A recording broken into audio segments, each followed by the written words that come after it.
एक बार गौतम बुद्ध के पास मौलुकपुत्र नाम का एक बहुत ही प्रसिद्ध ब्राह्मण आया। उसके साथ उसके 500 शिष्य भी थे। वह बुद्ध से ढेरों सवाल पूछना चाहता था। बुद्ध ने उसकी तरफ ध्यान से देखा और कहा, मौलुकपुत्र, मैं तुम्हारे हर सवाल का जवाब दूंगा, लेकिन मेरी एक शर्त है। मौलुकपुत्र ने कहा, शर्त बताइए। बुद्ध बोले, शर्त यह है कि तुम्हें तुम्हारे प्रश्नों का उत्तर जानने के लिए 1 वर्ष तक चुप रहना होगा। जब तुम्हारे अंदर का शोर बंद हो जाए तब तुम कुछ भी पूछना, मैं तुम्हारे सारे सवालों का जवाब दूंगा। बुद्ध की यह बात सुनकर वहां मौजूद बुद्ध का एक शिष्य, जिसका नाम था सरीपुत्र, ठहाका मारकर हंस पड़ा। यह देखकर मौलुकपुत्र को बड़ा आश्चर्य हुआ। उसने बुद्ध के उस शिष्य से हंसने का कारण पूछा तो सरीपुत्र ने कहा, मैं भी कुछ सालों पहले ऐसे ही तुम्हारी तरह मन में बहुत सारे प्रश्न लेकर आया था। मेरे साथ तो 5000 शिष्य थे और मैं तुमसे भी बड़ा ब्राह्मण था।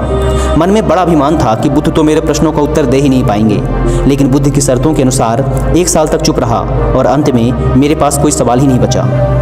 इस पर बुद्ध ने मौलुकपुत्र से कहा, मैं अपने वचन का पक्का हूँ, साल भर बाद जवाब जरूर दूंगा।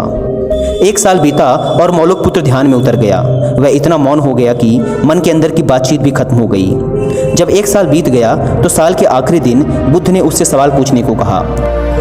मौलुकपुत्र हंसा और बोला, सरीपुत्र सही कह रहा था, अब मेरे पास पूछने को कुछ है ही नहीं। इस पर बुद्ध ने कहा, अगर हम मन में सच्चे नहीं हैं तो समस्याएं और प्रश्न होते हैं। यह सब हमारे झूठ से पैदा होते हैं, जैसे कि हमारे सपने नींद से पैदा होते हैं। मन की अशांत अवस्था में प्रश्न होते हैं और मन की शांत अवस्था में उत्तर मिल जाते हैं।